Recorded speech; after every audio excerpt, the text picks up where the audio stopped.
What are the things that I can do, and what are the things they have to do to be able to get to that point where these others are? I think about some feedback I got, and I've gotten this multiple times over my career when I would be in meetings. I tend to listen way more than I talk.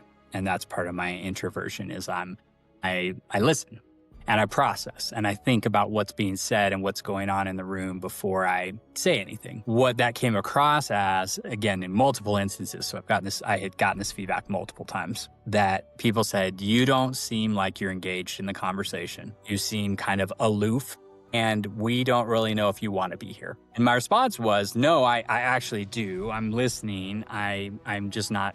Welcome to the Vision to Reality podcast. I'm your host, Curtis L. Jenkins, and in each episode, I speak with industry experts, thought leaders, and innovators to break down the strategies, techniques, and methods that turn their ideas into reality.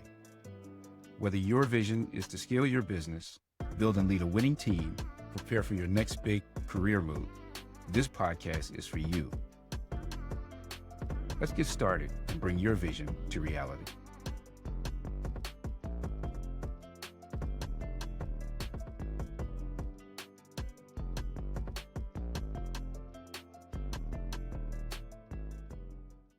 Hey everyone, welcome back to the Vision to Reality podcast, where we highlight accomplished leaders who've turned their personal or professional visions into reality. I'm your host, Curtis Jenkins, and today we're talking about the Introvert's Edge, mastering networking without small talk, something that I found is a very important topic for those who find it hard to network or showcase themselves to gain an advantage in business and in life. And to lead us into the realm of thriving as an introvert is the expert, Greg Roche. Greg is the author of The Fast and Easy Guide to Networking for Introverts and The Career of the Introverted Networker newsletter. With over 20 years of corporate experience, Greg has mastered the art of building professional relationships and improving employee engagement through networking.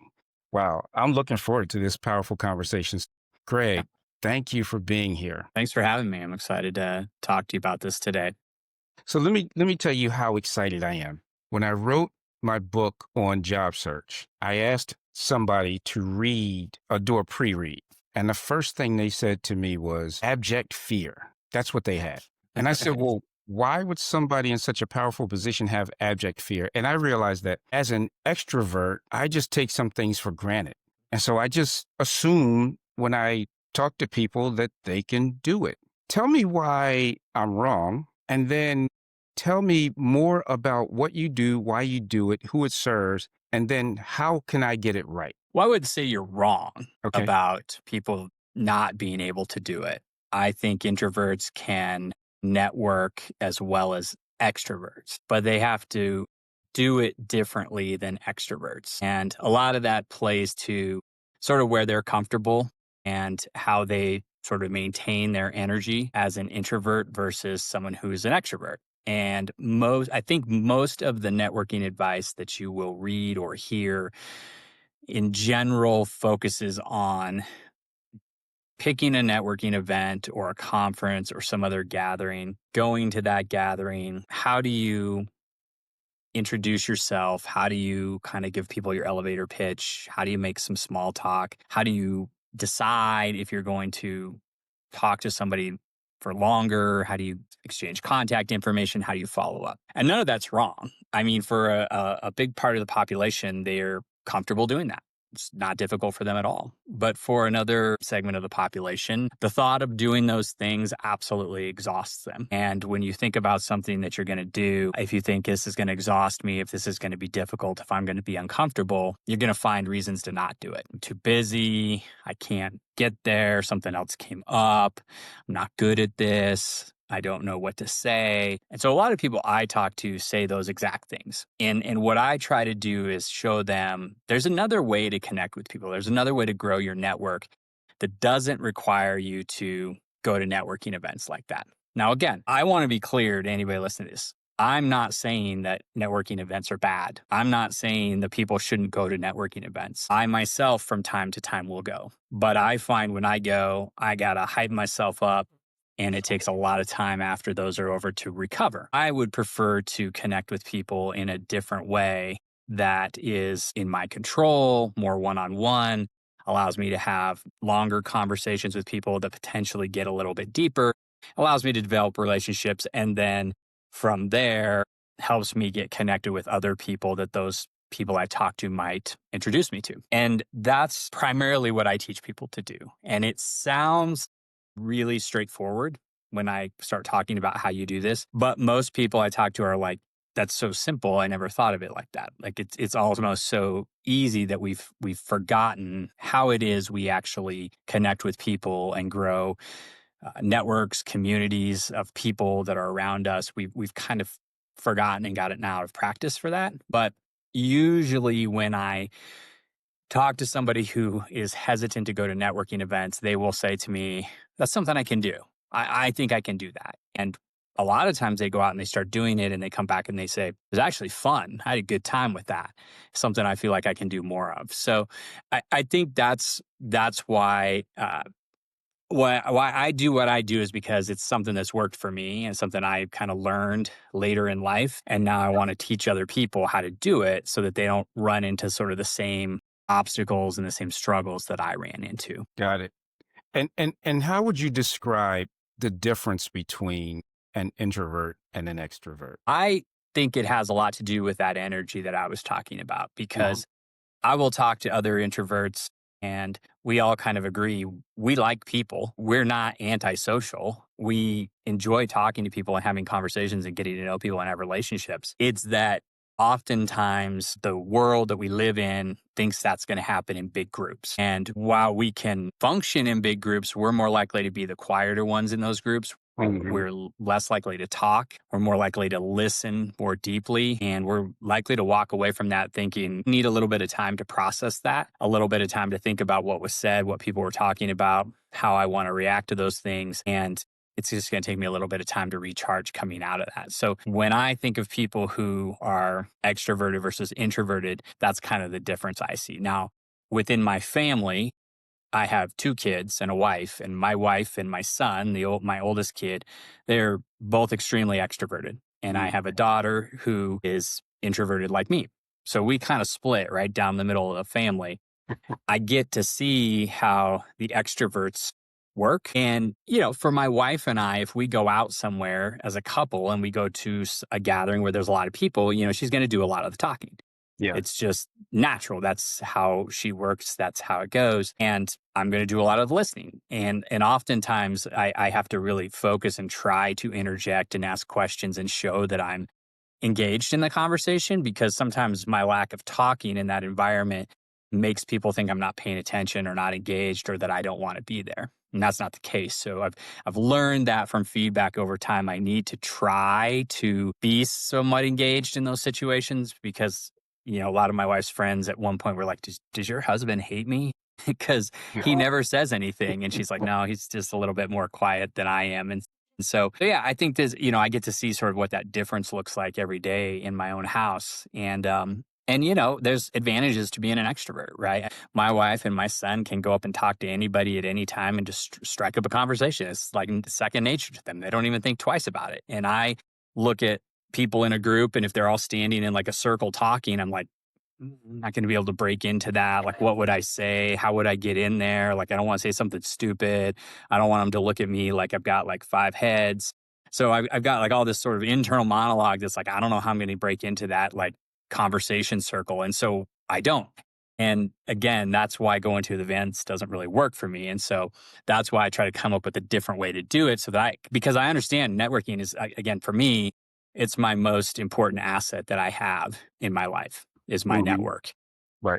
And it's something that I'm always working on, always sort of cultivating. I like to think of the garden metaphor for the network, right? I mean, you're always planting seeds, you're always taking care of the plants, you're always like working on them. And it takes a long time for you to get to the point where, there's tomatoes on the tomato plants or cucumbers on the cucumber plants. It takes a long time. And then you finally get to the point where, you get to enjoy those things. But I think in my network, the same way, it's something I'm constantly planting new seeds, constantly, focusing on nurturing the relationships that I have and like getting them to a place where both parties are going to benefit from this relationship. That's awesome. You triggered something in me that is a question I want to ask you. and it's about overcoming that inner conflict, right?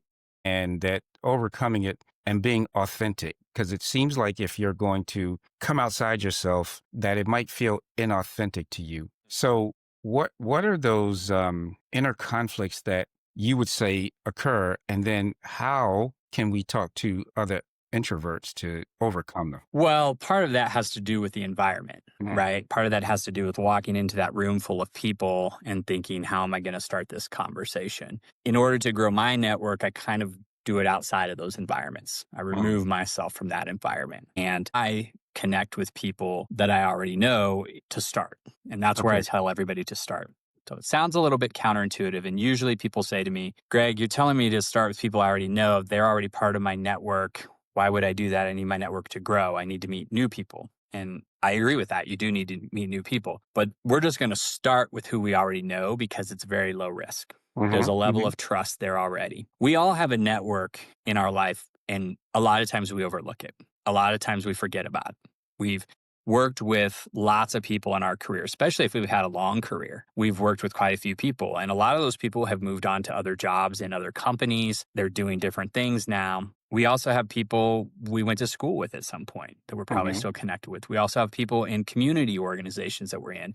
We have people that live around us. Those people are all part of our networks. And a lot of times we just don't think of them because that doesn't seem like a professional networking thing. But the reality is, all of those people, we could go have a conversation and talk to them and listen to them and learn more about them. And as we're doing that, we can think of ways to help them. And when we're doing that, they're going to say, how can I help you? And when we say, well, I'd like to meet this person or somebody like this person or somebody in this industry or somebody that works at this company. And they might be able to say, oh, yeah, I know somebody. I can introduce you to them. Now you get introduced by somebody you know and somebody the other person knows. You carry a certain level of trust because of that mutual connection you both have.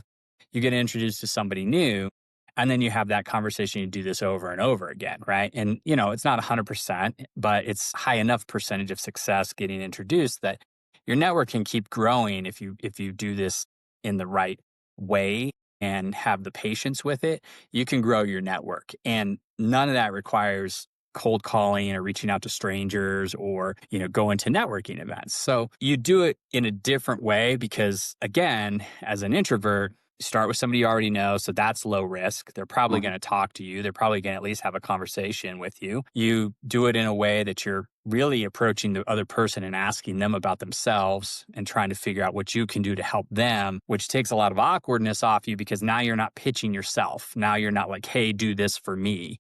You're saying, what can I do for you? And when that person starts to say, hey, here's what I'm working on, and you go, here's an idea, here's a book you could read, here's somebody I can introduce you to, they're like, that's great. I feel awesome about this conversation. What can I do for you? Well, now you didn't even have to ask them to do anything. And then you're getting, really specific about what they can do. You're making it easy for them to help you. And they go, that was great. I feel like I helped you. You helped me. We got a lot out of this. I'd be happy to introduce you to somebody else. And now the cycle just continues, right? So it's a one-to-one sort of networking approach that maybe a lot of people go, well, that sounds slow, but I would challenge that with anybody who's been to a networking event recently that's gone, how many people did you really meet and how many people did you really follow up with and how many of those conversations led to anything like an introduction to somebody else? Probably not that much higher rate of conversion than talking to people you know and starting there and getting introduced to other people. And you can do this all the time.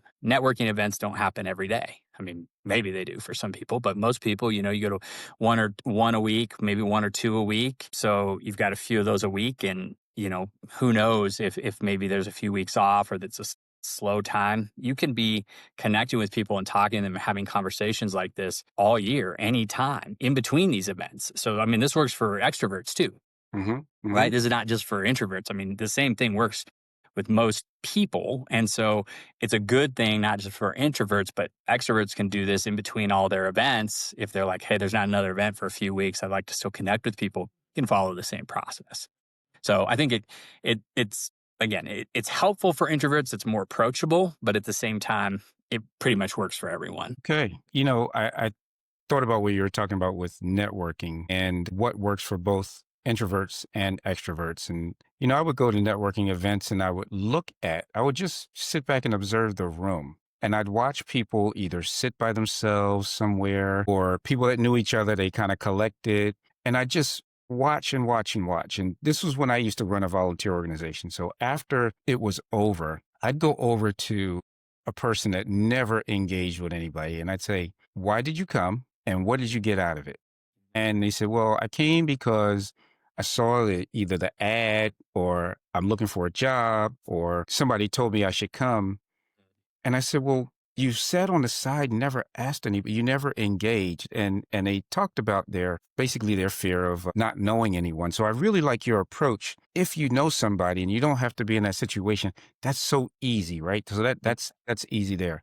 But then I learned a technique that helps both introverts and extroverts. And I did this with a course that I took at Penn because I was actually trying to learn how to be a better leader. And whenever I control a networking situation now, I do what I call a social capital exercise. And I have everybody fill out a document, right? So when you come in, you sign in and just write down one thing of what you want. And I tell people, you can ask for what you want, but what did you come here for? And I post it around and have everybody go look at it and sign your name up if you can help that person. And I found when I learned that exercise, the first time I did it, it helped me. And I found that it really got people's juices flowing, right? So it got away from that stigma. What other, like some of the other techniques that you might use in a situation like that, right? So at first you said, don't go to those events, right? Those are things, but are there any other things that you might add that you would do? Yeah, I think that's a great exercise. I love that idea. And it's similar to what I talk about when I say be easy to help. And so people want to help, but most people in the world want to help other people. They want to feel like they contributed to somebody else's success, like they want to go for the ride. There aren't many people out there that like, I don't want to talk to anybody and leave me alone. I mean, there's a few of them, but most people, especially if you're going to get out and go to one of those events, you want to get helped, but you also want to walk away feeling like you helped people. So oftentimes what I will tell people, I say, if you're going to an event, right, and you really want to try to sort of maximize that, one of the things is I always tell people, try to find out if anybody is going in advance. That helps. But the other thing is I will tell people sometimes to customize their name tag, like Mm, do something on their name tag that would be eye catching or to mm, wear something that's a little different. Now, not everybody's comfortable doing that. So I get that. But the other thing is be really clear with what you're going to, like you said, what you're there for. And is yep. it, I want to work at this list of companies. I want to meet a person in this industry. I want to meet a specific person. The more specific you can get, just like in your exercise, I'm sure the more specific people got with what they were looking for, the more people felt like, oh, I can do exactly So that thing. people names were filled out. Yes. And then you're like, wow, I really helped that person. And it was easy for me. Yeah. Like I knew exactly what I needed to do. It was so simple. It was a piece of cake. I didn't even feel like I put any effort in. I think where people go wrong is they're not specific enough. They're like, I'm looking for a job in healthcare.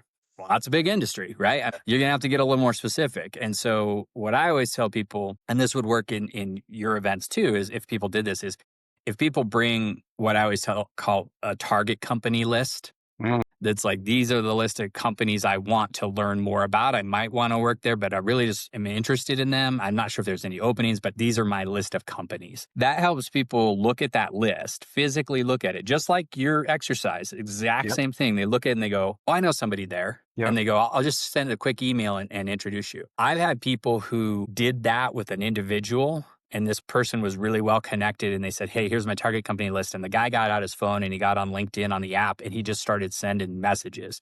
He's like, I know somebody there. He looked him up. He goes, hey, so-and-so, I need you to meet this guy. He's a friend of mine. Can you guys talk? Now you guys know each other. And he just like went through the list and just like cranked these things out for this guy. And, not everybody's going to do this, but having that list helped him go, oh, I know somebody there. I know somebody there. I know somebody there.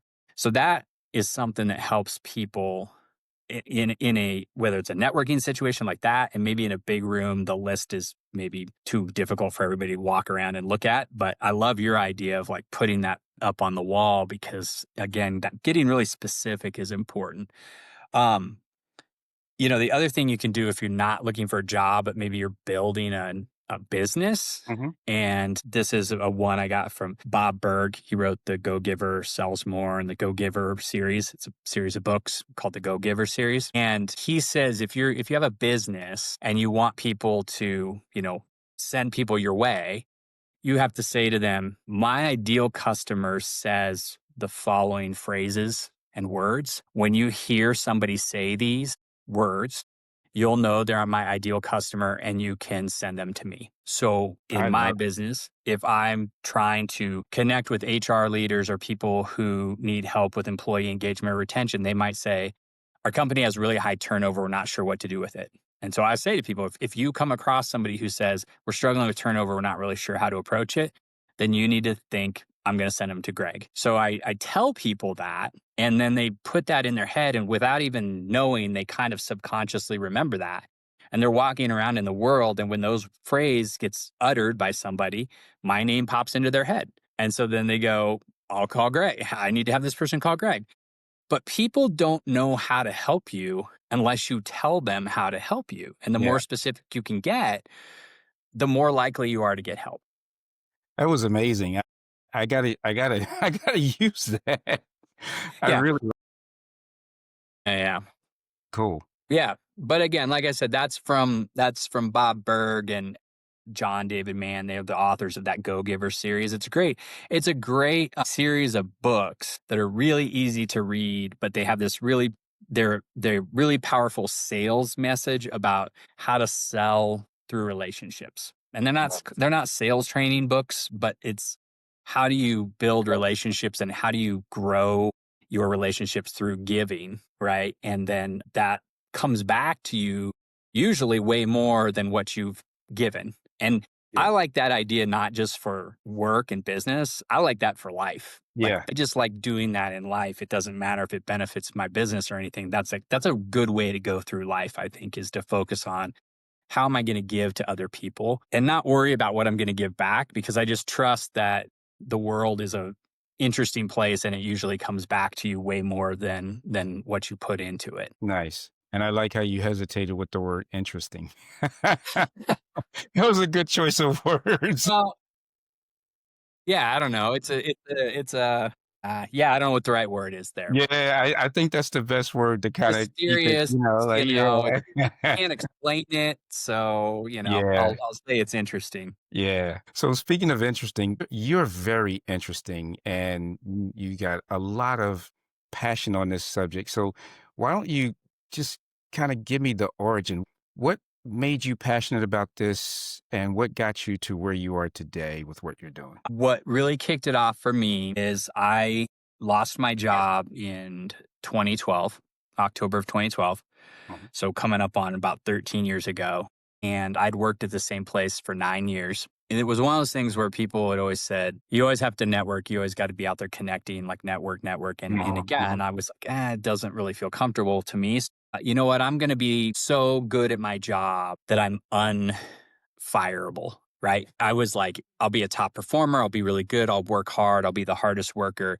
And if I do that, I'm never going to have to look for a job. Well, the reality is you can be really good at your job and the top performer. And then one day your boss comes in and says, hey, we're eliminating your position. And hadn't been looking for a job. It'd been many years since I'd even talked to a recruiter. I had definitely not been networking. And so all of a sudden, I got a family and I got to go figure out what I'm going to do next. And I kind of spent the first few weeks doing what everybody does. I started like putting my resume together, trying to figure out where I wanted to apply. And I went to this networking event where it was a sporting clays networking event. Now, sporting clays means you're like shooting clay pigeons with a shotgun. Yeah. And a vendor I had worked with before invited me because when I got laid off, I called all the vendors I was working with and said, hey, I'm leaving the company. Here's going to be your new contact. And he was like, man, I'm really sorry to hear that. Why don't you come to this networking event? I was like, okay, that's what I'm supposed to do. I'm supposed to go network.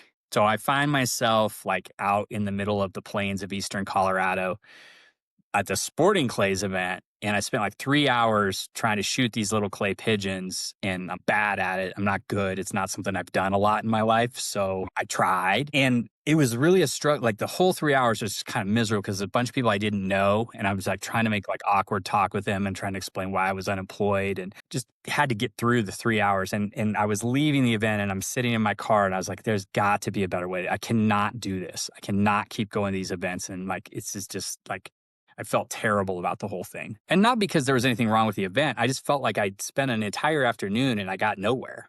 I didn't have any leads. I didn't have any, and I'm out of work. So what I started doing is I just started getting back in touch with all those people I'd worked with at that company. I'd been there 9 years and a lot of people had come and gone. And that's where I kind of started doing that. And a lot of people were really open to talking to me, and they all gave me really good advice. And so I would like take their advice. And that's the first time somebody told me about the target company list, right? They said, you got to have this list. And I was like, okay, I don't know where they heard it. That's where I heard it. And then I didn't really understand why it worked, but kind of as I used it, I figured out why it worked. And through a series of sort of networking conversations, I landed my next job. It was like in 3 months it took me to get a job, which isn't bad, right? I mean, for most people, they'd be like, yeah, 3 months, that's pretty good, right? And so I got another job, and I was like, you know what? That I'm never going to be in a position where I'm under networked again. And so I just kept doing what I was doing. I kept talking to people I knew, reaching out to people, getting introduced to new people. And now I didn't need a job. So I could just say like, hey, just want to talk. Like, what are you working on? How can I help you? And so I could just like help people out because I didn't need them to do anything for me. And it was sort of my way of kind of like paying forward all the help I had gotten during my job search. And I went, and so I started doing that. And again, no rush, no hurry. I could take my time. Hey, we can't talk for 3 weeks. Sounds good. We'll talk in 3 weeks. And over the years, that led to other people coming to me and be like, hey, this job is open. Do you want it? So it's like a series of different jobs opened up for me. I wasn't really even looking for most of them, but they were good opportunities. I moved around a few times, and I got to another position about 5 years later, and that company was going through some restructuring. And I knew this, I'd seen this before. So I'm like, okay, layoffs are coming. I kind of need to be ready for this. And sure enough, about a couple months later, they were like, yeah, we're eliminating this like layer of people in the company, which you happen to be in. And so, you're going to have to leave. And I was like, okay, I had already started my network. Like in 3 weeks, I was starting my next job. So it took me, first time was 3 months, next time was 3 weeks. And it was all because I already had my network ready to go. I kind of knew what was going on. And so I was able to land quickly. And so people started asking me, they're like, wow, that was really fast. How did you do that? And I said, well, it's my networking process. I've been using it. And they're like, well, would you teach me how to do this? And I was like, yeah, sure. So started like coaching people, some group coaching, some one-on-one coaching, started writing about it on LinkedIn every day. And people were like, yeah, this is so much different than all the other networking advice I've heard. In 2020, my lockdown project, my pandemic project was to write my book. And so wrote my book, The Fast and Easy Guide to Networking for Introverts, and put that out there on Amazon. And then a few years later, started the Introverted Networker newsletter. And now just, have been publishing that every week for the last 3 weeks, and just try to kind of find ways to help people with their networking, just because I feel like I said, it's still, most people have this different view of it, and it's a view that doesn't work for them. My goal or my mission in the world is to change the way people feel about networking. I want to create more confident networkers. I want to create people who feel like it's something they can do and they actually can look forward to it because it's not as intimidating as they thought it once was. So that's what I'm trying to do in the world. It's always been something that's kind of been alongside what I do in my day-to-day job, whether I'm working for a big company or working on my own. But I go back to it, my network is my most important asset, whether it's the people I've taught how to network or it's the people I'm working with in my business. It all comes back to my network, and it all comes back to these same sort of principles and approaches and small steps that I kind of tell people to take every single day so that you're always connecting. Right. I say, they say like in sales, it's ABC, always be closing. Yeah. For me, networking, it's always be connecting. So Right. I'm just always telling people, always be connecting. Hey, I just wanted to take a quick break to say thank you for tuning into the Vision to Reality podcast. If you're enjoying the show, be sure to hit subscribe so you never miss an episode. And if you're ready to level up your business or career, I've got some great resources for you. To turn your business vision into reality, my book, Vision to Reality Start Working, Start Living, is available now and filled with strategies to help you bring your goals to life. Plus, the companion Vision to Reality digital workbook is the perfect tool to guide you step by step through the process. You can grab both at curtisljenkins.com.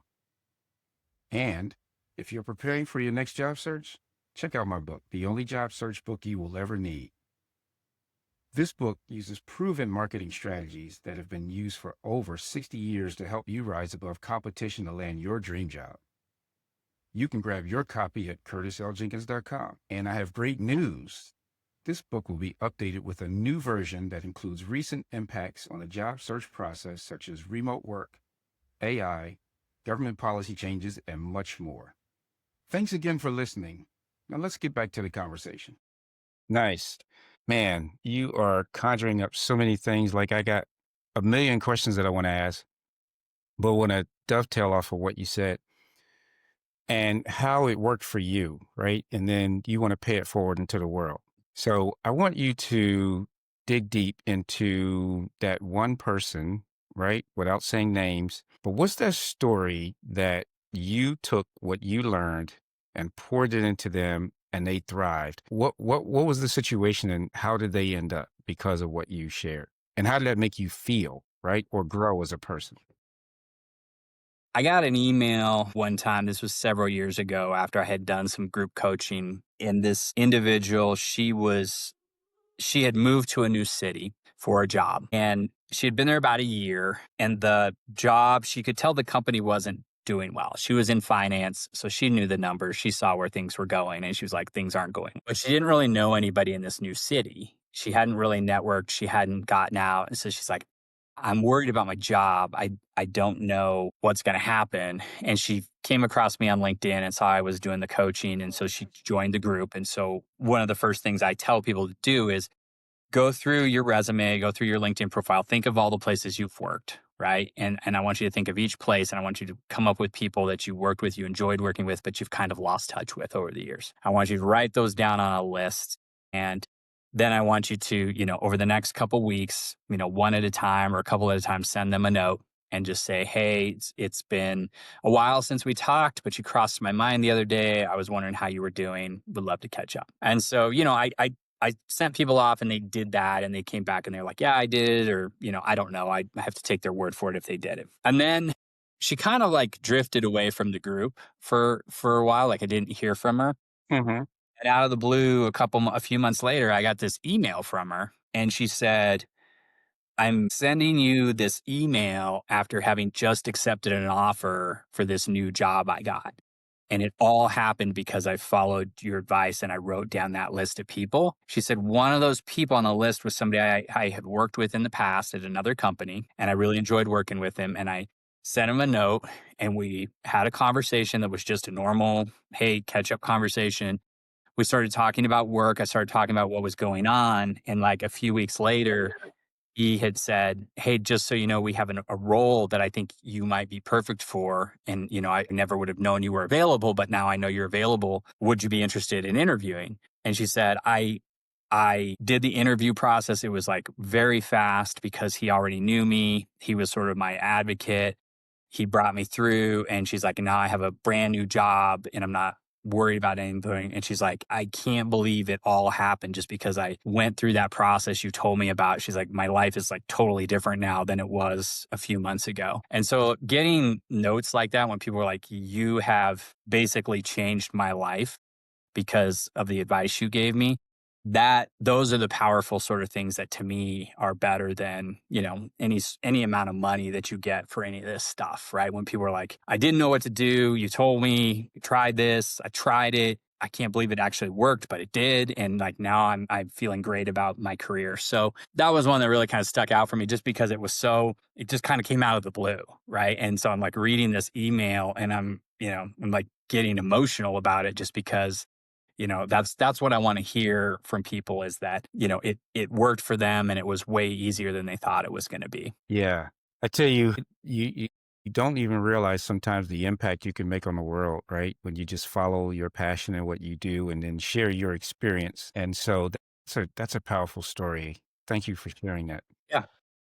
And you talk about LinkedIn and the things that you do. That the way that I found you was maybe it was the algorithm, right? Because I'm looking for folks that can help me with writing my next book. And I saw you there, and what made me attracted to you is in my first book, I would have all these talks, right? You get invited to talk and speak Mhm. and talk about the subject. And in addition to what I told you that was first introduced to me around introverts, the subject came up constantly. The subjects that always come up for me now are, or then were introversion, number one, and maybe ageism, number two. And I was just fascinated because I just didn't think that introversion wasn't thing. So it made me dive a little deeper into introversion, and that the people that I spend the most time with and that I revere the most are actual introverts, and they're the most successful. And the thing that I noticed about them too was their gravity, and that I was having a conversation and somebody says, "Curtis, yeah, you always walk around the building and you speak to everybody, and I got the nickname the mayor." But the actual people that have the most influence don't go out and see anybody. Everybody comes to see them, right? And then I got two levels of what I call introverts. So I got those that are super successful, these folks that I'm talking about right now. Then I have a group of introverts that either work directly for me or not, but then they have these fears for asking for things and or networking or going out and developing the right relationships. So I have really a two-part question. The first is, what is in those folks that are doing and thriving and that they are self-proclaimed introverts, that people are coming to them? And then what's happening with the folks that can't get over this invisible wall or ceiling that they can't penetrate? What is in them and what do they need to do different? I think the famous people or the people that you think, are the people that look really successful that are introverts have a very high level of confidence in themselves and what they're doing, in that they believe so much in it, they're going to just stick with it all the way through. Mm, And I'm sure there's plenty of people who have been like that in history, that, whatever they believed in wasn't something that was going to become successful, and so we don't know about them, right? But some of those, I think they get to the point where they're like, I don't care what anybody else says or thinks. I believe in this, and I'm going to just stick with this and keep going. And that's, they aren't out there trying to convince other people. They're not trying to sell it. They just believe in it so much. So I think maybe their introversion is, I'm going to do my thing, and if it works, it works. If it doesn't, whatever. But I'm not going to try to convince other people, right? I'm going to do my own thing, I think. I don't know. It's an interesting question. I haven't really, I do agree with you. I have heard that a lot of people who you think of, who we all think of as really successful, are introverted. And I'm sure somebody else has done a lot more studying on why that is. But I do think it's probably just those people also have a very strong sense of self and self-confidence and conviction, that they don't need to try to get other people to believe the same thing. They're just like, I believe it, and you can come along or you won't, right? I think some of those other people, maybe that's probably what they're probably lacking, is not that, and not that they're not self-confident, and not that they're not good at what they do. They just don't have that such a powerful sense of it, that they're like, they're still probably like, I don't know if this is what I want to do. I don't know if this is right. They just don't have that conviction. And so maybe they are still looking for that, where, in that case, somebody who might be more extroverted, you're testing a lot of ideas. You're talking to a lot of people. You're saying, what about this? What about this? You're saying it, and then people are reacting, and you get those reactions. And it's sort of like you get to experiment with ideas by putting them out there and talking about them, and you see how people react to them. And then you adjust and you go, okay, then maybe that one's not going to land, but I'll try something else. And I think maybe in that sense, extroverts probably can get to a thing. They go, I found out what works because I had so many conversations with so many people, because that gives me energy. And I like to go out and have a lot of conversations. And now I took it by the look on their face or what they said, that, this is great or this is not good. And I changed my approach. And that probably gives you more iterations as an extrovert to figure out what works and what doesn't. But again, if you're an introvert and you don't have that, you're going to be in your head a lot more. You're going to be Mm. sitting there like, I'm just going to think about it. And I do this a lot. And I have to remind myself of this a lot to get out and just be like, send the message, ask the question, have the conversation. And if it fails, so what? All you did is learn about something you shouldn't be doing or something you're not going to do from now on, right? You say, all right, I tried that. It didn't work.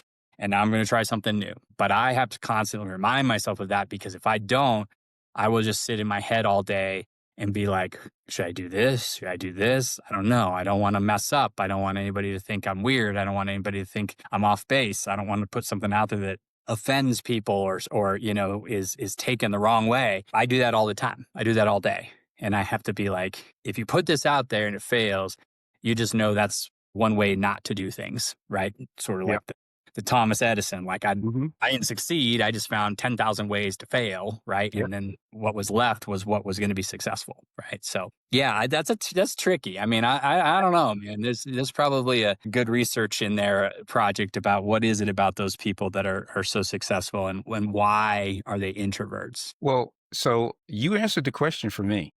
Okay. And I started taking some notes. The keywords were confidence. The biggest keyword was convicted.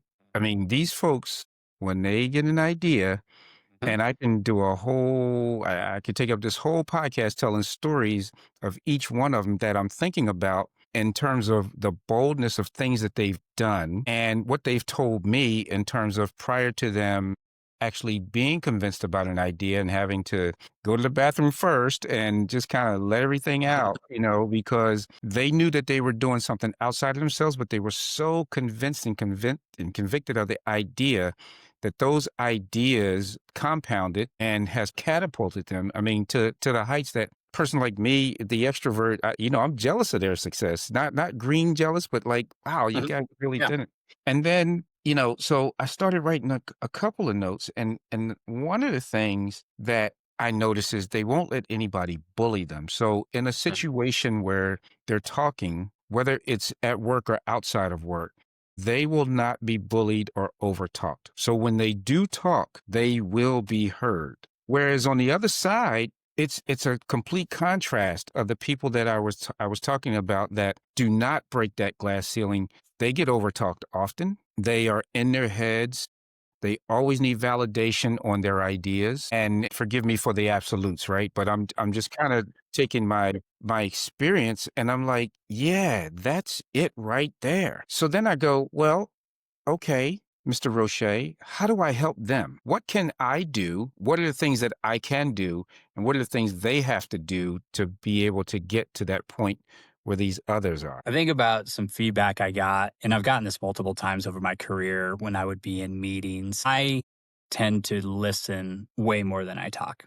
And that's part of my introversion is I listen and I process and I think about what's being said and what's going on in the room before I say anything. What that came across as, again, in multiple instances. So I had gotten this feedback multiple times that people said, you don't seem like you're engaged in the conversation. You seem kind of aloof was the word that came up. That was the exact word used on me. So yes, yes, You go seem a ahead. bit aloof and we don't really know if you want to be here. And my response was, no, I actually do. I'm listening. I'm just not filling the room with what I'll call verbal garbage.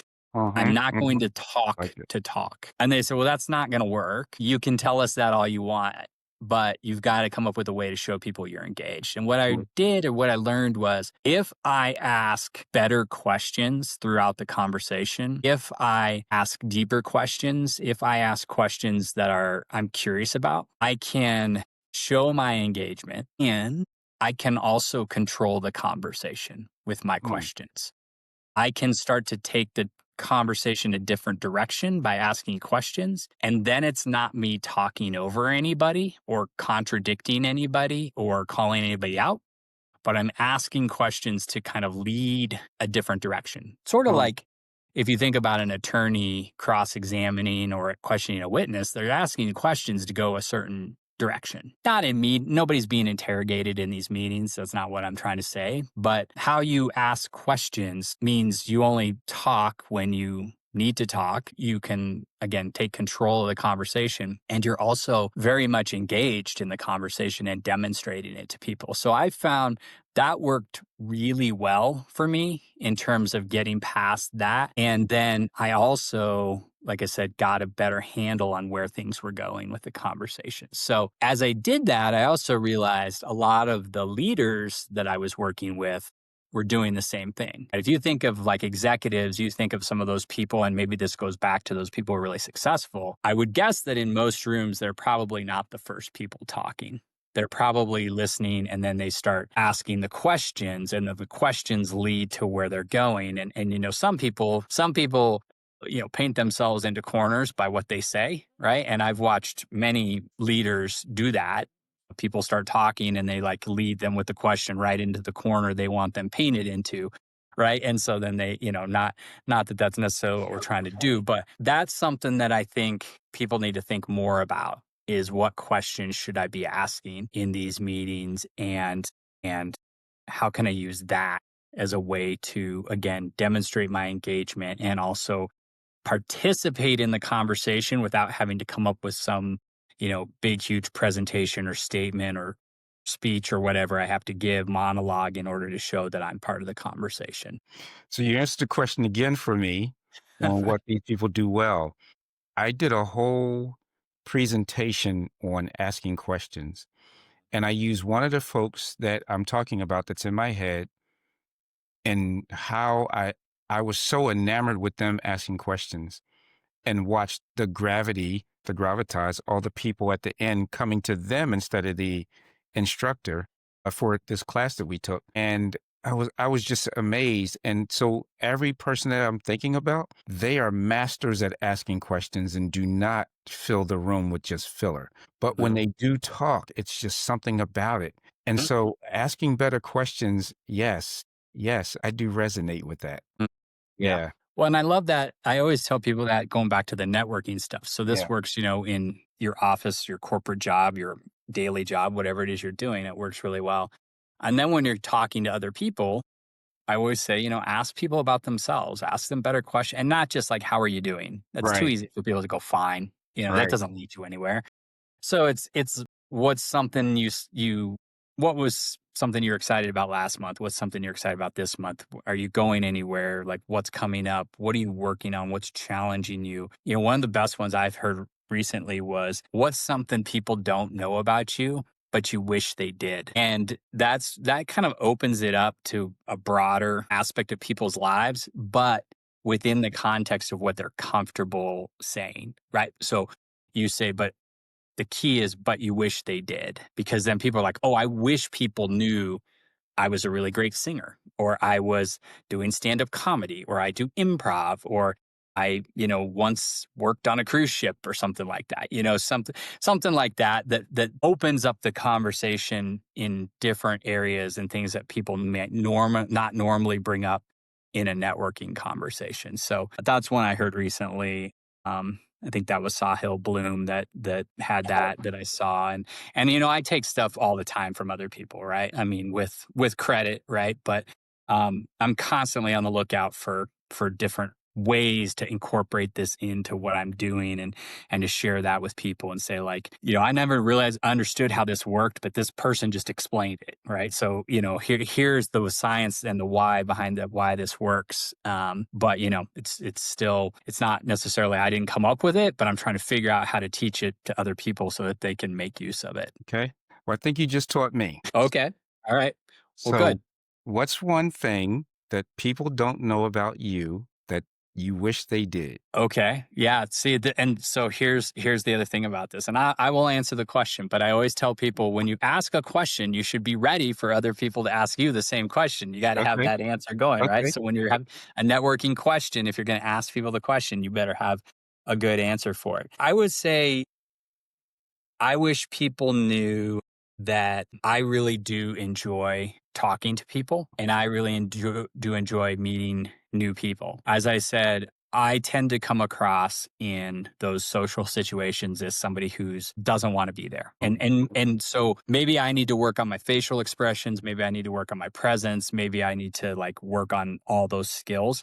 But I think that, having conversations and meeting new people is sort of one of the most interesting things that people can do. And I think that, we don't do enough of it in real life these days. We are so into technology and social platforms and ways of connecting electronically that we don't spend the time sitting down across from each other and actually Mhm. talking face to face. Yeah. And so wish I guess what I wish is I had more of those connections and more of those people to connect with and more people in my life that I was sitting down across with having these conversations with face to face. That's not something interesting like I'm a good singer. I did work on a cruise ship for a while. That is true. Okay. I did say that. I was much younger, but that was something that I did earlier in my life. And, again, you can be like, wow, you're an introvert. Why did you work on a cruise ship? But that's a whole another story for another day. But I made it work. So, um, yeah, I don't know. That's you highlighted to me. I need to work on a better answer to the question that I like to ask other people. That's okay. There was another question that I wrote down that you Okay. asked, Okay. that you said, and that was, "What are you working on?" So what's coming up for you? Yeah. Well, right now I have a couple things that I am working on. I have a business. I do consulting. It's HR, total rewards consulting, employee engagement and retention. I've got a speaking engagement coming up in September around that, which I'm excited about. And I have applied to a number of other places to speak. I'm trying to kind of grow my speaking presence and get out and do more of that. And so one of those is South by Southwest 2026 is it's a big conference in Austin, happens every year, and they take submissions for presentations. And so I've got my presentation out there. I'm trying to get people to vote for it, and so that I can maybe get on the stage there. So I would say main thing I'm working on is how do I build more opportunities to get out there on stages and speak and kind of share these ideas with people to get more people familiar with the ideas so that, again, I can pursue that mission of changing the way people feel about networking and creating more confident networkers out there. Okay. And so what are some of the questions that people are asking themselves that would help you connect with them? Now, I don't know if I asked you the question the right way, but earlier you talked about, how other people can help you, right? Mhm. Your audience. So answer that question. Maybe restate the question just to make sure we got it right Yeah. and then What answer are it. the words that your ideal customer says that I would let love me it. know that they're your ideal customer? And Yes. so what I would say is if somebody says we try to get everybody back in the office and everybody's come back in the office, but there's nobody's talking to each other. There's no connection. There's no sense of belonging. Our engagement isn't where we want it to be.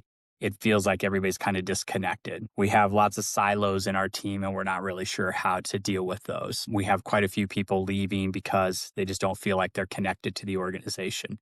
Any of those kind of things are areas where I would specifically say, okay, let's talk about what we can do to address those problems in your organization and how I can come in and help your organization, address those issues. Those would be things that, if you hear somebody say those things, think of me and, send them my way. Awesome.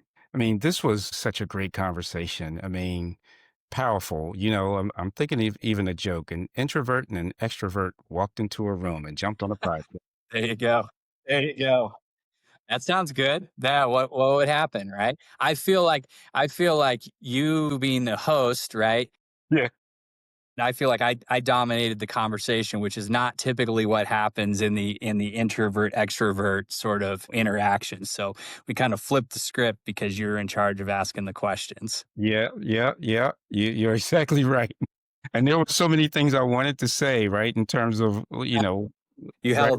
held back, right? You're Well, and I held back because listening is it's the skill. I mean, I learned so much just from this conversation. I'm grateful for, how we found each other or how I found you and that you agreed to come on to the show.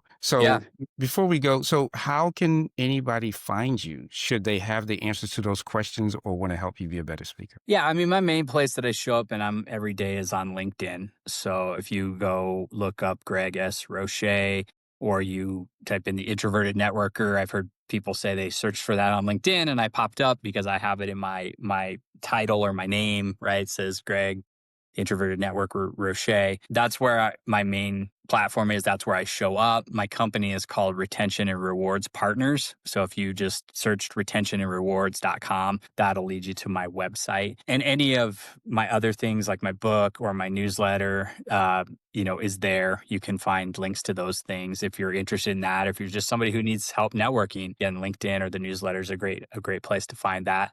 Again, and if you're a corporate in a corporate organization, you're an HR leader, you're some other executive, and you're really focused on your employee engagement, and you've tried a bunch of other things and it's not working, look me up and be happy to talk to you and find out if there's something we can do to work together. Amazing. That was awesome. So we'll take all that information and we'll make sure that's in the show notes so people can find you. Right. Awesome. All right. Thanks. Thank you. You've been a tremendous, Yeah. tremendous Great. guest. Thanks for having me on. It was great. Appreciate it. Yeah. And to everyone that's listening, thanks for joining another episode of Vision to Reality. And don't forget, keep living your dreams onward and upward and turn your dreams from vision into reality. Thank you. That's a wrap on today's episode of the Vision to Reality podcast. A huge thank you to today's guests. You can find all of their contact information in any resources mentioned in the show notes below. Also, can you do me a big favor? If you found today's conversation valuable, I'd love for you to subscribe, leave a comment and a review, and share it with a friend or colleague who could benefit from the information shared today. And remember, vision without action is just a dream. Let's turn those big ideas into reality. I'll see you in the next episode.